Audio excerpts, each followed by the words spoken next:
Ronde 5 du tournoi international de Céreste Cassis. J'ai les blancs, j'alterne la couleur. Heureusement, je ne double pas. Après ces deux nuls la veille, il faut l'emporter. Je joue face à Avanesian David, un joueur à, je sais pas, 2002, je pense, 2100-2002, qui avait fait quelques bons résultats, je crois, au tournoi, si je dis pas de bêtises, de Lapline, il me semble, où j'étais. Un jeune joueur, hein, toujours dangereux. Donc visiblement un joueur très agressif. Donc on va voir tout de suite ce qui s'est passé. Faut l'emporter, j'envoie cavalier F3. Face aux joueurs agressifs, j'aime bien jouer qu'à F3 parce que je me garde des choix par rapport à leur agressivité. Donc je joue avec G3 tranquille, je joue G6. Jusque là, rien d'anormal et je décide de jouer un double fianchetto. Pourquoi double fianchetto? Ben pareil, même constat, hein, contre un joueur agressif, il n'aime pas les trucs trop lents en général. Donc il va envoyer. Je joue avec fou P2. Il joue des 6, je joue des 4 quand même. Hein. On lui laisse pas le centre. Il fait petit roc fou G2. Et là, C6, première peut-être un peu surprise. Bon, je m'attendais pas à trouver un schéma avec C6.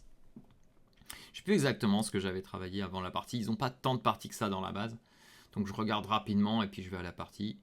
Et là, première grande surprise au-delà de C6, c'est Dame A5. Donc ça, j'aurais pu le deviner parce que les joueurs agressifs aiment toujours jouer ce Dame A5, Dame H5 pour venir nous mater avec fou H3, KG4. Évidemment, je suis plutôt content de rencontrer une ligne pareille, hein, parce que moi j'ai besoin du point. Donc je veux pas avoir des trucs solides, genre des gambidam ou des trucs comme ça. Je joue tour 1, Dame H5, E4. L'idée est claire, je lui dis écoute, toi tu joues avec tes pièces à l'aile, moi je vais t'envoyer E5. Il joue fou G4, et là je suis pas sûr de mon coup. Le coup classique serait KBD2. Donc bien sûr, il joue plus fou H3. Hein. Il a plus envie de jouer fou H3, peut-être parce qu'il se dit bon bah je vais pas le mater, il a fait E4, il y a le vis-à-vis. Ici sur fou H3, j'aurais le choix entre fou H1 ou juste ignorer avec cavalier D2. Il fait fou G4 et là bon je joue E5 mais comme je dis peut-être KD2 c'est aussi une autre option. Simplement parce que E5 n'est pas vraiment une idée, j'aurais trop de pression avec KC4 sur E5. Enfin j'imagine que c'est le cas, que j'aurais trop de pression. À vérifier quand même, on vérifiera l'analyse. Mais E5 c'est le coup un peu plus ambitieux, je me dis il faut que j'envoie quelque chose, j'ai envie de jouer, de me faire plaisir. Là il va me surprendre, je m'attendais clairement au cavalier D5 et il va me jouer cavalier FD7. Alors bon cavalier D5 c'était plus central. Bon je vais pas aller dans le détail hein, de cavalier D5 mais ça paraissait plus naturel. D'autant que ça bloque là son cavalier B8 ce coup là. Hein. On sait maintenant qu'il va se développer par A6. Alors que s'il jouait cavalier D5 celui-là aurait pu aussi sauter en D7. Alors l'inconvénient de jouer cavalier D5 c'est peut-être les C4. Mais d'un côté, il me fait pousser mes pions. Il peut dire peut-être qu'il va en B4 et que, attention, il faudra que je fasse c'est peut-être des coups comme ça qui peuvent menacer des petites choses ou des coups comme ça. Et si je pousse tout, il revient et ça revient un peu au même. Mais il m'a forcé à avancer. Je suis pas toujours content d'avoir joué C4. Bon, peut-être là je le serai, hein, mais en tout cas, c'était un peu plus. Je dirais un peu plus piégeur peut-être d'aller là. D'autant que là-dessus, il peut aussi peut-être revenir en C7. Enfin, tout est possible ici. Hein, c'est vraiment beaucoup de calculs. KFD7 et KD2. Donc là, je sors mon cavalier. Prise. Bon, ça, je m'y attendais plus ou moins. Un cavalier A6. C'est le coup logique avec peut-être tour D8. Je fais Dame 2 pour me développer, protéger mon pion correctement. Alors, bien sûr, il peut difficilement prendre, hein, il faut le dire. Il peut pas trop prendre ici, hein, dans ces lignes-là. Ça paraît très compliqué pour lui de jouer ça. Je vais quand même le montrer, mais si jamais il voulait jouer celle-ci, vous voyez, ça paraît très compliqué pour les noirs, quoi. Parce que j'ai deux pièces contre la tour. Bien sûr, il peut quand même avoir ce clouage-là qui peut être un peu pénible, mais bon, ça devrait être plus agréable au blanc. Voire peut-être c'est un grand avantage. En tout cas, il m'a dit après la partie qu'il n'envisageait pas du tout de jouer ça. Et là, il a certainement raison. Hein. Ça m'aurait plu. Et ici, après Dame 2, il me fait cavalier A, C5. Et là, je pense que je vais trouver un bon coup. Vraiment un bon coup. Je vous laisse réfléchir ici. Un petit coup technique ici, je dirais. On pourrait presque parler de coups de prophylaxie, mais c'est pas tout à fait ça ici. Bon, là, vous aurez eu le temps de mettre pause, je vais vous montrer le coup. Et je pense qu'après ce coup, je prends l'avantage, c'est Dame F1. Dame F1, l'idée étant que je prépare H3 et je chasse ses pièces. Là, c'est un coup de préparation tranquille. Il fait fou E6 et je fais H3. Vous voyez comment j'ai réussi à repousser son attaque. Et c'est là qu'on peut se poser la question, s'il avait joué fou H3 au début et que je faisais fou H1 et qu'il revenait en G4, peut-être que j'aurais pas eu la poussée, vous voyez. Ça, il s'est posé la question pendant la partie, ça. Enfin à l'analyse. Ça montre bien à quel point... Enfin, il me l'a dit à l'analyse, mais il s'était posé la question pendant la partie. Je vais quand même vous montrer, parce que ça peut paraître un peu bizarre. Mais si on joue la même ligne comme ça, ça, ça, ça, ça, ça, ça, bah vous voyez, j'ai plus le dame F1 H3. C'est la différence. Je vais perdre un temps, quoi. Voilà l'histoire. L'idée que peuvent avoir les noirs pour améliorer cette partie. Bon, je crois que j'avais trouvé quelque chose à l'analyse, mais c'est pas hyper important. Et ensuite, dans cette position, bah, il va être très mal. Il va me jouer G5. Et là, je pense que je commence à avoir un grand avantage. Je fais KD4. Je peux attraper la paire de fous. Il fait G4. Et alors là, il y a eu un petit drame. Mais en fait, un petit drame qui m'a pas trop affecté. Mais j'ai joué à tempo ici. Et quand j'ai joué, ce coup, j'ai repéré que j'avais loupé Dame 2. Clou H. En vrai, quand j'ai un peu regardé après, ça m'a pas paru si clair. Alors pourquoi ça me paraissait pas si clair? J'avais vu un petit quelque chose ici. Ah oui, j'avais vu qu'il pouvait jouer Dame H6. Si je prends de la dame, il y a le quai en prise. Et si je prends du pion, il y a des quais prend E5. Et en fait, si je prends... Et c'est pas si clair. Peut-être ça va gagner pour moi avec des histoires de fou E4, mais ça... Voilà, ça m'a rassuré de voir que j'ai joué à tempo sans réfléchir en me disant j'ai une bonne position, ça va gagner. Parce que j'ai la case E4, case C4 et je vais passer par là. Je me disais c'est forcément un grand avantage. Mais après dans la partie j'ai presque regretté. Je me dis mince, il y avait peut-être un pion à prendre, t'as pas pris le temps de regarder. Mais lui jouait plus vite que moi et j'avais pas tant de temps que ça dans cette position je crois. J'avais quand même beaucoup réfléchi. Bah, j'étais trop lent dans ces parties en vrai. Je joue tour E4. Dame en E2 et vous voyez je vise ce petit pion H5. Il fait KB6 pour créer du jeu. Là je suis pas sûr, j'ai réfléchi à nouveau, j'ai pris du temps. Je cherche le plus simple pour éviter les problèmes, j'ai pris et tour H. Et là il me fait tour D8 et il me dit qu'un jour il va arriver avec du contre-jeu là. Il y a des grandes décisions dans cette position, je fais fou ici. Là il va me dire qu'il avait pas vu ça à l'analyse, fou D3. En fait il avait vu ce que je prenais et qu'il avait du jeu, mais j'avais vu ce fou D3 un peu de loin. Quand j'ai pris en B6 j'avais vu ce fou D3. Et je me disais maintenant je prends. Et là il trouve encore fou H6 et j'ai pas réussi à trouver un truc vraiment complètement gagnant. J'ai regardé tout ce qui était fou C1 là. Mais même ça, j'ai pas tout à fait compris dans cette position. Pourquoi ce serait totalement gagnant? Je saurais plus la ligne exacte. Mais il a des choses comme... Il a des cavaliers D4 à un moment, je crois. Si genre si je fais ça, il y a des histoires de cavaliers D4 qui menacent. Toujours pénible. En fait, je me disais qu'il y avait des lignes où je gagnais, mais j'ai passé beaucoup de temps et je voyais pas de choses très claires. En fait, j'ai regardé tour prend H5, fou C1 et dame prend H5. C'est ça les trois coups que j'ai regardé. Je me souviendrai plus des calculs exacts. Je les retrouverai avec l'ordi, c'est sûr. Mais j'ai calculé pendant 15... Et à un moment, je dis ok, je joue la finale parce que je sais que la finale va gagner. Et les autres, j'ai l'impression qu'il y a... En fait, c'est pas que je vois pas mon avantage, mais c'est que je vois pas de gain immédiat et je cherche un gain immédiat dans cette position. Je cherche à finir la partie tout de suite. Et je me suis dit, dans la finale, au moins, je me prends pas d'arnaque. Alors que si je garde les dames avec une histoire de KD4, de vieilles fourchettes ou quoi, je peux me prendre une arnaque. Tant que je trouve pas quelque chose de très clair. Donc je joue cette finale et je l'ai joué tranquillement, vous allez voir, j'ai amélioré ma position, je l'ai chassé, j'ai protégé, j'ai juste échangé, enfin je l'ai laissé échanger. Et en fait, vous voyez, son fou, il est complètement enfermé par mes pions. Et j'ai la paire de fou, un pion de plus, donc c'est juste perdu, normalement. Voilà, je défile parce que c'est vraiment... Voilà, c'est vraiment une partie où là, il va plus un coup.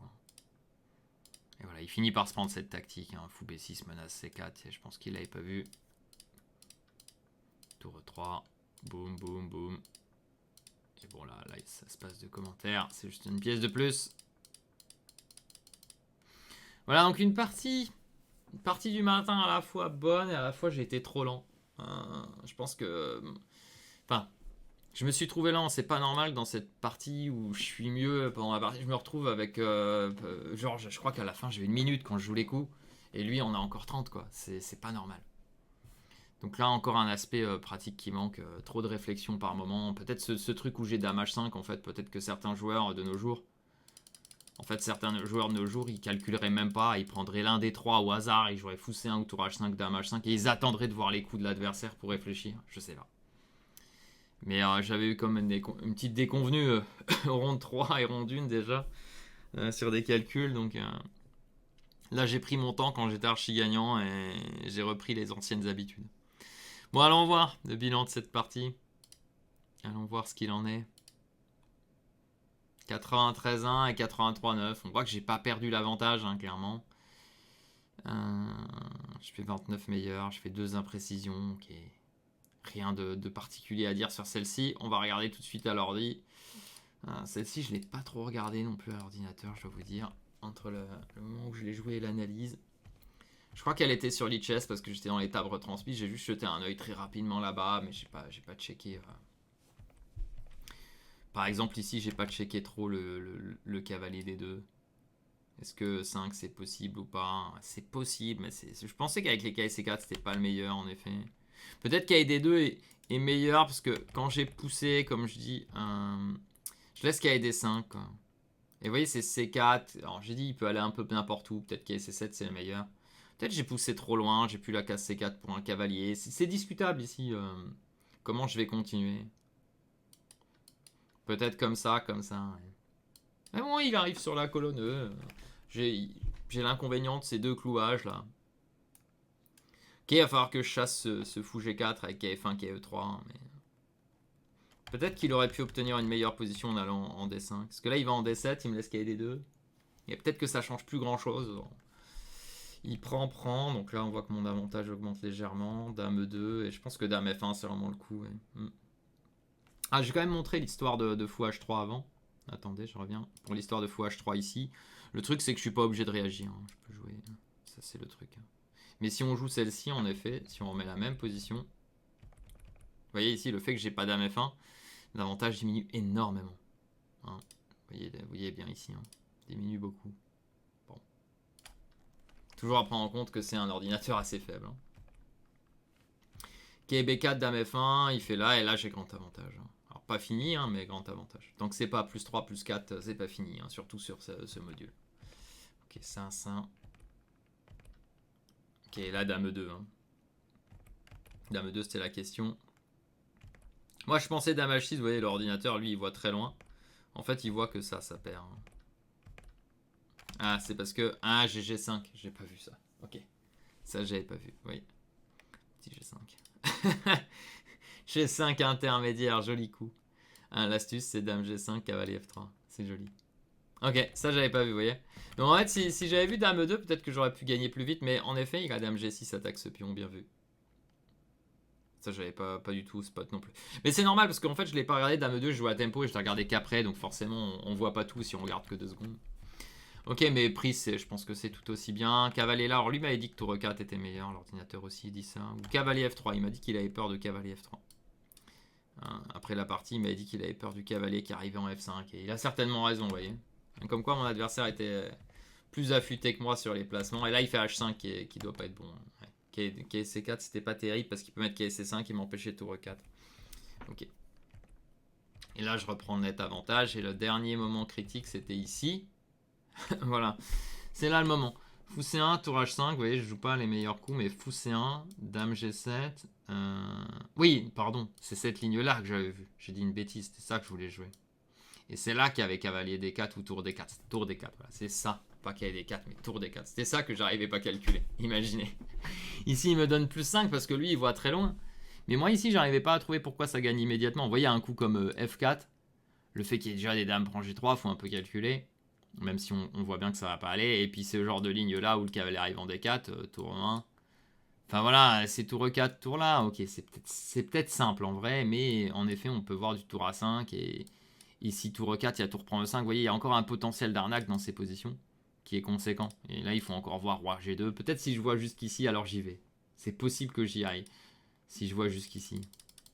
Mais voilà, comme j'ai regardé 3 coups et que je m'en mêlais un peu les pinceaux, bah voilà ce que ça donne. Et celui-là, j'ai renoncé aussi juste parce que ici, je voyais pas trop la suite avec la tour devant. Et je voyais que sur ça, il y avait des cavaliers F4. Vous voyez, il y a un peu de potentiel. Il y a KF4 fourchette qui menace. Alors peut-être le retour, en effet, pour faire tour G4 ou dame H5. Peut-être c'est ça.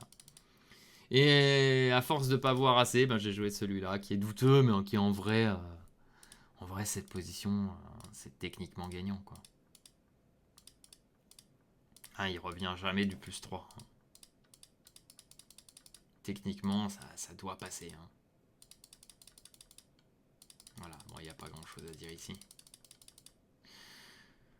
Bon, voilà pour cette partie numéro 5. Donc, je reviens à un score correct.